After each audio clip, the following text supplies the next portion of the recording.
The joy of riding a carousel. Choosing the best animal to ride.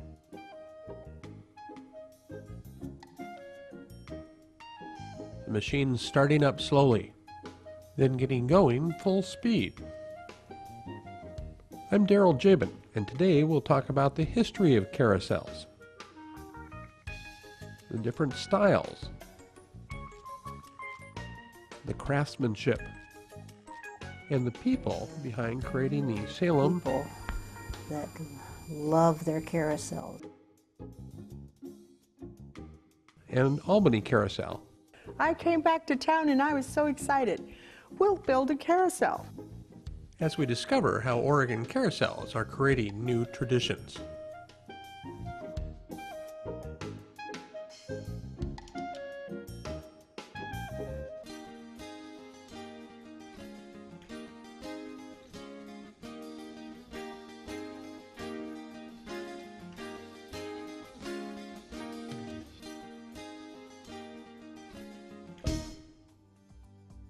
The history of the carousel can be traced back to 500 AD.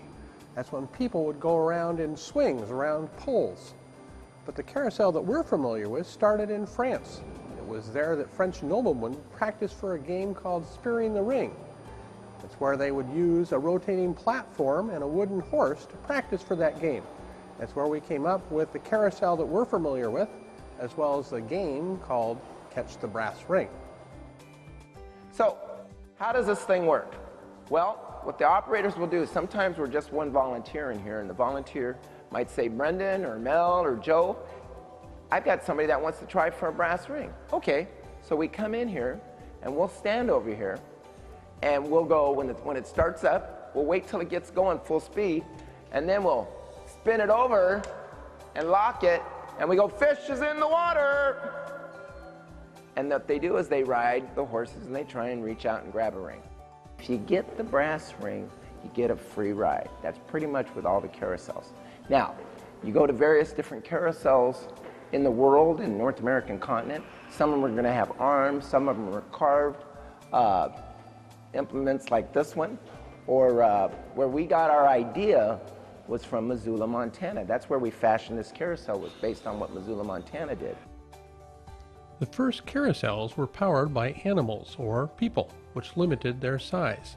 After the steam engine was created, a gentleman named Frederick Savage created the overhead mechanism to move animals up and down, and large carousels began appearing throughout the world. Many of the early carousel carvers in America were immigrants from Europe. One was an Italian named Salvatore Cernigalario. His nickname was Czerny. Czerny almost didn't get his career started due to language differences. At age 23, he approached Gustav Denzel, a German immigrant who owned a carousel factory. He asked for a job using a few of the English words he knew. Me carver, job? He thought Denzel turned him down. It was a week later when Czerny asked again, and with the help of a third person translating, they learned Denzel tried to hire him the first time. Czerny became a famous carousel carver and teacher. Although there are variations, carousels are typically made in one of three basic styles. If you take a trip to Eugene and a few miles from University of Oregon, you will find a pizza parlor with a carousel that was built in 1931. This is an example of the county or country fair style. The animals are of a strong, simply carved functional design. The design was needed to protect the animals while the carousels were moved as part of a traveling carnival. This carousel traveled around the country for a number of years before finding a home here in Eugene more than 50 years ago. Due to its age, ridership of the animals is limited to those 12 and younger. A little more than 100 miles north of Eugene, you can find the Jansen Beach Shopping Center.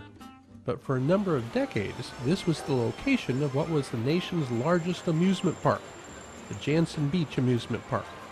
It was opened in 1928 and featured a 1921 C.W. Parker Company carousel.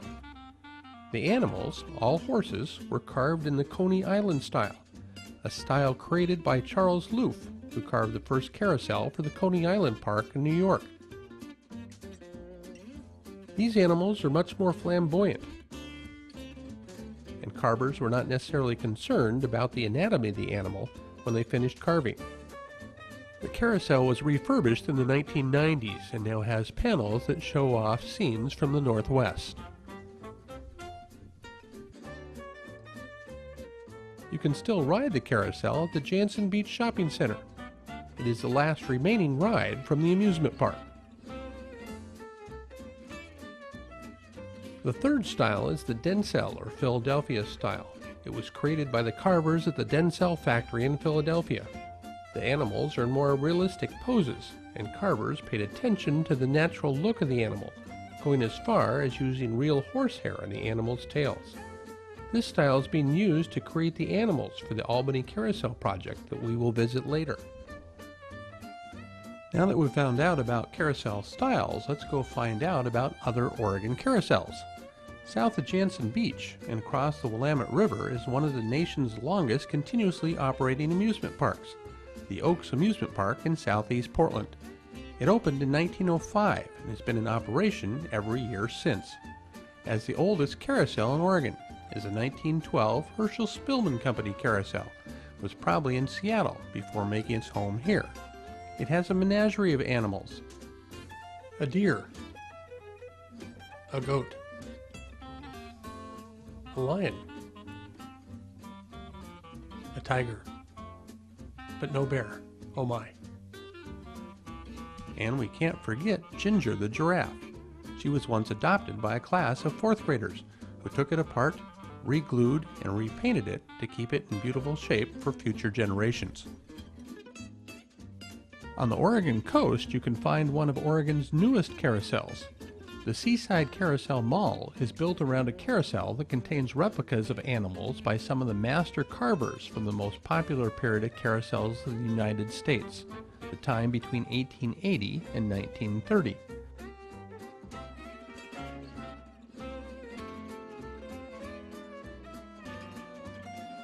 The originals that these are patterned after are in a museum in San Francisco. The Salem and Albany carousels are keeping the tradition of hand carving carousels and adding a new tradition of community involvement. We saw a great community involvement story in the rejuvenation of Ginger the giraffe, but would there be anything that might inspire you to get a community to build a carousel from scratch? Son and his wife were attending the University of Montana in Missoula, and they kept saying, "You've got to come to Missoula and see what they're doing here." They're making their own carousel. They're carving it, and it hasn't happened for years. Hazel was impressed by the volunteer involvement in what the project was doing for the community. Not only the beautiful horses they were making, but the pride in that little community. She felt a similar project would be a wonderful addition to Salem. She knew she needed a variety of talented people to help with the project, and approached Dave and Sandy Walker at a carving show at the Salem Library. She had a committee going already that was talking about, thinking about, planning for a carousel in Salem, but they needed a really important piece of that, and that was the people that could do the artistic part of it. The committee decided that the carousel should feature artwork showing the end of the Oregon Trail, the Mid-Willamette Valley, and the city of Salem, and that all the animals would be horses. But they aren't all horses, you know. A zebra snuck in on us, mules came on board, and a unicorn. Individuals and businesses had the opportunity to sponsor animals, and worked with Sandy Walker to choose a style of animal and provide their own personalized touches. American Flyer was designed to capture the spirit of A.C. Gilbert, the Salem, Oregon-born creator of the Erector set and American Flyer train set. Big Sky was sponsored by 2 couples. The husbands had attended the same pharmacy school in Montana. The carvers from the Missoula, Montana carousel carved this horse for Salem, continuing a tradition of passing on something from one community carousel to another. The General was named for Hazel Patton. It was named by the carvers to honor her. These people go through these old books and they pick out some really nice horses and then they'd modify them, you know, but a lot of times they keep the same heads and the mane and the designs and everything. And Sandy'd make these designs and she'd give them to me and I'd look at that and I'd say, great Scott, you know, who's going to carve that? You know, that was a masterpiece, you know. That was Dave Walker's reflections on how they felt at the start of the process. Although they were involved in art and carving at their South Salem studios, the Walkers had not taken on something as large as carving a carousel animal. They originally recruited 30 carvers, but by the end of the project, more than 150 carvers, handymen, sanders, and painters had been involved in providing over 100,000 volunteer hours. But they weren't done with the project just yet. Hazel came to me and said, we've got everything, we've got the horses, we've got the designers, we need someone that would fund or would like to donate some money for the operation, the mechanism. Due to Orville Ross' generous contribution for the mechanism, the support of the community, and the hours contributed by all the volunteers, the carousel was able to open in 2001 and has had more than 1 million riders since then. Albany is creating a carousel and a carousel museum. Wendy Kirby was also inspired by riding the Missoula, Montana carousel and talking to people about it, but didn't get started on the Albany project until hearing a speech about revitalizing the downtown area. He said, well, what you need is a big project. You need an anchor. You need a big project. And I thought, oh, I've got it. This is it. I'm a hero. I came back to town and I was so excited. We'll build a carousel. Everybody, not everybody, but the city council said to me, Salem's already done that. We want to do something different. As you can guess, Wendy Kirby was disappointed, but did not give up. And the process of creating a carousel started and is continuing at the corner of First and Washington in downtown Albany. Let's go take a look inside. In one room of the building you can find carousel artwork.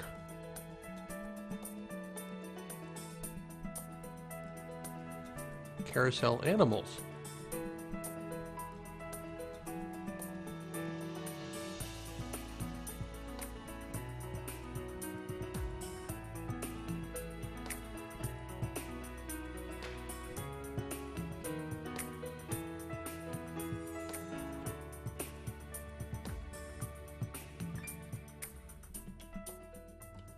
And this working miniature carousel that was built in 1922.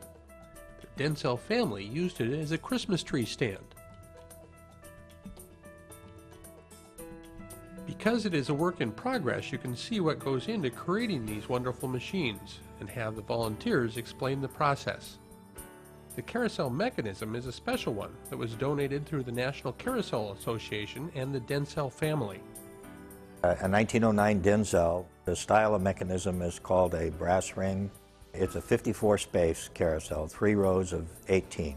A brass ring carousel, the outside row doesn't move up and down. The mechanism was donated to us by the Densell family. It was sitting in Miss Densell's yard in Santa Barbara for over 50 years. It last operated in Point Pleasant, New Jersey, I believe. And we've picked it up. We're salvaging all we can of the original mechanism, and we have a group of volunteers who are rebuilding that and replacing those items that couldn't be salvaged. None of the animals exist, so we're recreating all of the animals. They're all original designs, but they're holding true to the tradition of the carousel. In other words, if a camel existed on a carousel of this vintage, then we can have a camel on ours.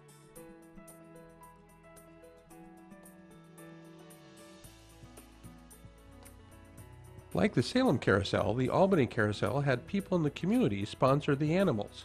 Sponsors came with an idea of the animal they wanted and worked with the artist over the design, picked the name, colors, and design elements. Ted and Rita Powell adopt racing greyhounds and had one named Neil when they chose to sponsor an animal on the carousel. We just wanted a greyhound. And Kurt, who did the drawings, the original drawings of the greyhound, did some research and came up with a picture We came in and saw the pictures that he'd created, and it looked like Neil, and he'd never seen Neil. So that was pretty exciting. And then he did come out and visit and take pictures of Neil and touch him and kind of measure him, and came up with the final drawing. Although Neil wasn't a real fast racer, obviously when they retire them it's because they're not winning. Just to kind of symbolize how fast these dogs can be, the artist decided to put birds on him to show that he moves as fast as a bird does.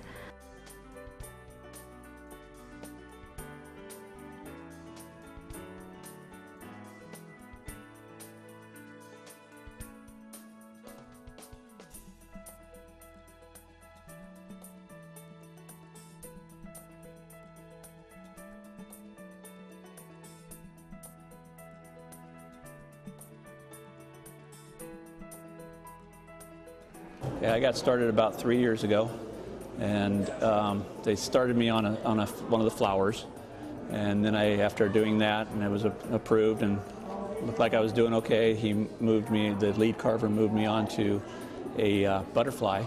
They're the butterfly that goes on the nose of the bear that's already done. So I was kind of learning as I go. I've never carved before. It takes hundreds of hours to carve each carousel animal, and it takes a variety of tools. We use the plastic models to give us an idea most of how the horses look. Most of us have never been around horses, so we're just using these and books to give us an idea of what the animals look like. The gouges that I use, that I started off with, are smaller ones like these, and then as I got onto the bigger animal, I purchased some of the bigger ones. We used a lot of different measuring tools and sandpaper and rasps and knives. That's pretty much it as far as the tools. A lot of sandpaper. Harriet the Frog is at the point where we need to do some priming and sanding, a little more priming, so that it can now go back to the carver, and he'll be able to see where some mistakes are that he hasn't seen because he has been looking at it for so long in one stage. We get another color on it, and divots and scrapes will pop up, and he'll be able to see them and make that correction. In this case, the people were Van Gogh fans. So we got Vincent. That style of animal is called a stargazer when his head's up in the air like that. And he has the paint brushes and the palette on the back, and if you look on the saddle, or the saddle blanket, you can see kind of the movements from Starry Night there. It's got stars in the tail. Pretty whimsical looking animal. Harriet has lots of personality. She's now deceased, but she passed away at 86, having had 12 children.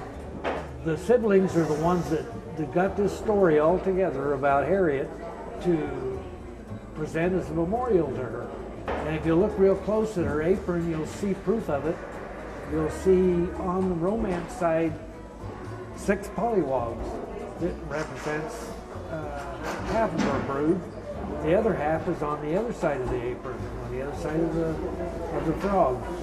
She had a favorite color. It was purple, so you'll notice that the bow and her little pinafore is purple. Her favorite flower was a yellow rose. Of course, she had to wear some kind of sun protection, so we put a big straw hat on her. And we also found that we didn't think green beans, which is something that she grew in abundance in her garden, was appropriate for a frog, so we canned a bunch of flies and put it in there for her.